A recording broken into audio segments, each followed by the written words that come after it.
Hey guys, KiraKennedy here with my predictions for this Saturday's NXT Takeover Brooklyn 3. Now, like the last few years, this will be taking place the night before SummerSlam. It will be featuring the roster of NXT, WWE's developmental brand. I might do a vlog on my thoughts on that at some point, but it takes place live on the WWE Network from the Barclays Center this Saturday night, April 19th. And there are currently 5 matches confirmed for the card. Normally, this is the point of the review where I would say, of the predictions video, I would say, however, there may be more matches added, but this is NXT, and they tend to keep their,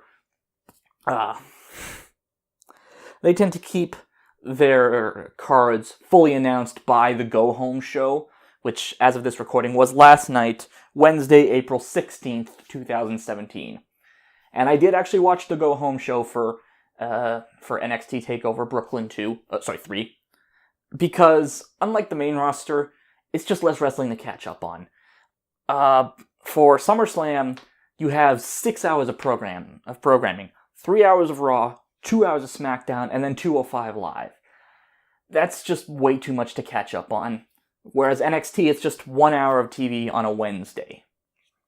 So, let's get into this. You may notice I'm looking down at my phone. That is because I have a list of confirmed matches that was posted onto Wikipedia to work with. So let's kick things off with the opening match, what I think will probably be the opening match. Johnny Gargano taking on Andrade Cien Almas, who is being accompanied by the former Thea Trinidad, Zelina Vega. I like Johnny. I don't really care for Andrade, mainly because Andrade hasn't really had a good match since his debut in my eyes, and that was against Ty Dillinger. And honestly, Ty Dillinger came out of that match way more over than Almas probably ever will. And I'm sorry, I don't care about Almas, and my prediction here is Johnny Wrestling wins.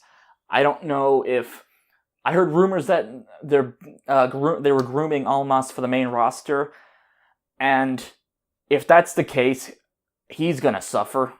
He's gonna suffer on the main roster, because if you're used terribly in NXT, you're gonna get screwed on the main roster. Look at Tyler Breeze. Look at Ty Dillinger. He hasn't even been on TV since, he's barely been on TV since he debuted. But yeah, Johnny Gargano wins. And, I don't know, maybe Ciampa comes back, or maybe Ciampa screws Johnny, I don't know. But I'm gonna lock in right now, Johnny wins, and nothing of value is lost. Up next, we have Aleister Black taking on Hideo Itami. Hideo recently turning heel after NXT Takeover Chicago, and suddenly deciding to attack Aleister, who is currently undefeated, and this is his first real feud, I think.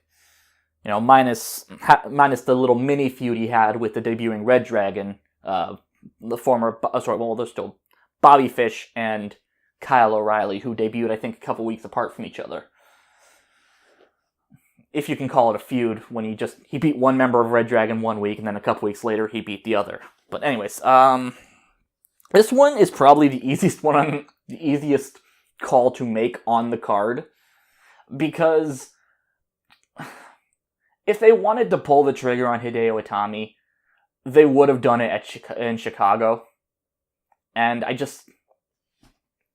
don't know. I feel like at this point, Itami is just Almas, only able to have slightly better matches. I'm probably going to get crucified in the comments by a lot of Itami fans, but that's just how I see it at this point. So with that being said, my prediction is Aleister Black comes out on top. I think it's going to be one of the best Itami matches we've seen in a while, but I don't know. It seems like they're really hell-bent on making Aleister look strong. Maybe they're building him for a run on the main roster already. Maybe he's next in line to challenge for the NXT Championship. I don't know.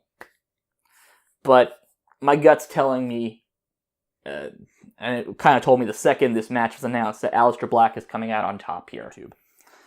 Anyways, after that we come to the first of 3 championship matches on the card, and like the last few shows, and like the last time I did the last few shows, NXT shows I reviewed on Kira's Wrasslin Vlogs, it will feature the the NXT Tag Team Championships. You have the Authors of Pain, Akam and Razor, being accompanied by Paul Ellering, defending their titles against Sanity, the team of Alexander Wolf and Killian Dane, the former WCPW champion Big Damo, because I will always mention that whenever Killian Dane is in a match, being accompanied to the ring by Eric Young and Nikki Cross. I'm going to level with you. I don't care about this match. You'd think... I'm going to go on a bit of a tangent here. I was going to mention this during the SummerSlam review, predictions, but it seems like all 3 rosters' tag team divisions only really have like 2 teams that are believable at the top of the division. For Raw, you have Sheamus and Cesaro and the Hardys. Mainly because the Revival is basically out of action right now, with the other half now being injured. I think Scott Dawson injured his bicep, coming off of Dash Wilder coming back from a forearm injury, I think it was. I can't remember who got hurt when, but Raw, as of right now, it's Sheamus and Cesaro or the Hardys. SmackDown, it's the Usos or the New Day. And NXT, you have what is probably surprisingly the least interesting, Sanity versus the Authors of Pain. Sanity and the Authors of Pain.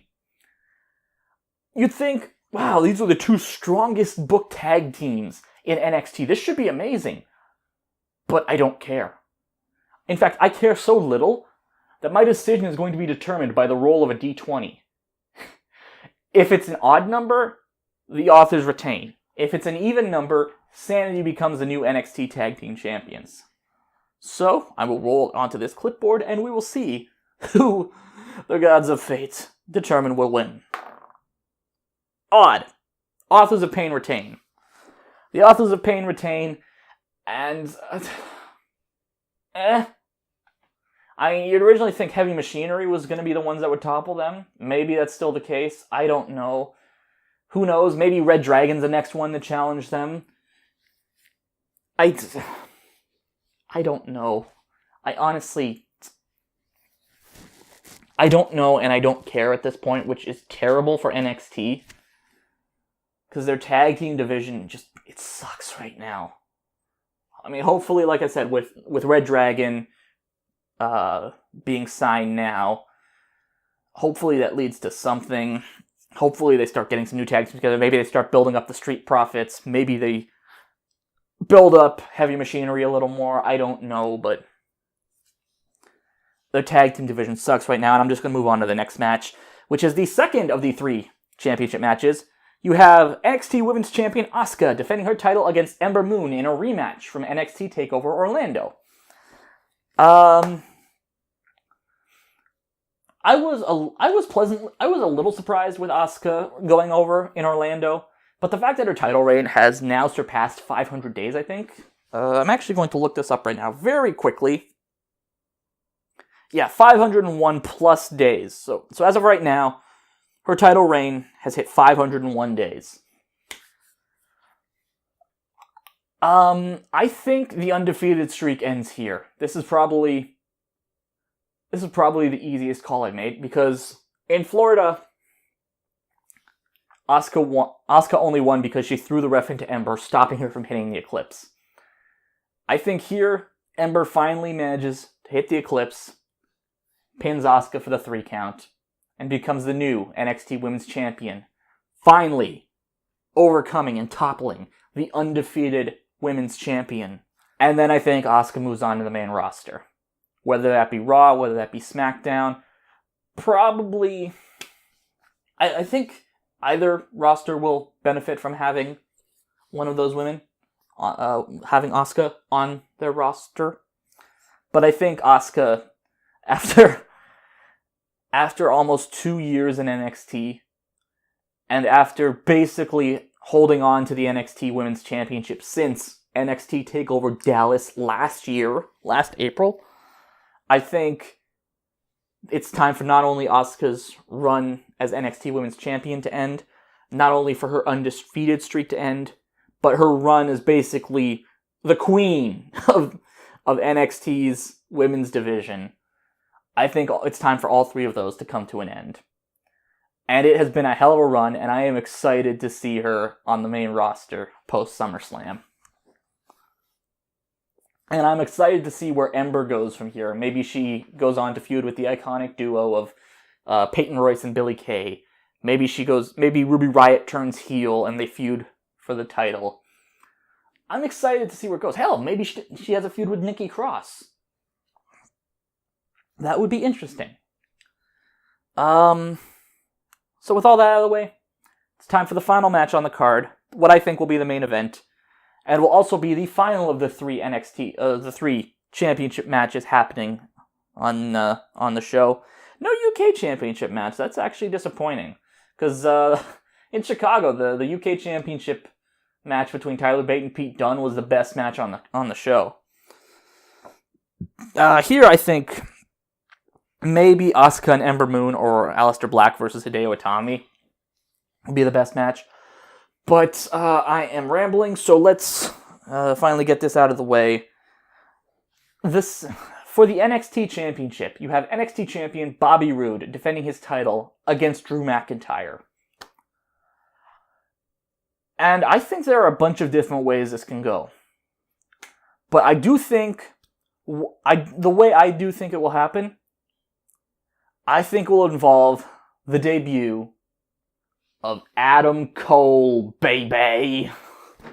Because it was, there are reports now that he has officially signed his WWE contract. The rumors are he's going to be in the audience at NXT TakeOver Brooklyn. I think what is going to happen, and it frustrates me because I'd want to see Roderick Strong actually win the NXT Championship. But what I think will happen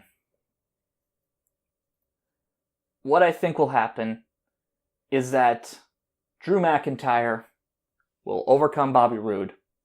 I actually had to think about this because I hadn't really thought it through. I think that Drew McIntyre will win the NXT Championship, capping off Bobby Roode's reign at, I think, 7 months. 7 months, because he won it in January. And I think he'll be confronted by a debuting Adam Cole. I could be wrong about that. Maybe Roode retains and he goes on to feud with Roddy, who then wins the title at the next TakeOver event, which I think is going to be... Where's Survivor Series this year? Okay, at the TakeOver for Survivor Series weekend. Let's just leave it at that. But yeah, I'll lock it in. Drew McIntyre wins and becomes the new NXT champion. I could be wrong, and I'm not going to be disappointed if I am. But that's what I'm locking in with. And that's basically it. So if you guys have any predictions for the show, let me know in the comments below. But with all that out of the way, if you guys would like to follow me on social media, I'm on Twitter at KiraKennedyHNR, Tumblr at KiraKennedyHNR.tumblr.com, and of course you can always check out my Facebook page at facebook.com/KiraKennedyReviews. And as always, if you'd like to check out any of my past work, my Let's Plays, my stream archives, even my reviews, you can do so at peanutbutterdisaster.com. And if you'd like to support the channel a little bit more, you can always check out my Patreon at patreon.com/KiraKennedy. I'm going to be revamping the tiers pretty soon, and I'm going to change it so that any of my reaction videos, you can actually, if you choose to join in on the campaign, anyone who supports the campaign for a minimum of $1 will be able to see the reactions a week early. So, with all that out of the way, until next time, I'm KiraKennedy, and thank you for watching. Peanut butter disaster.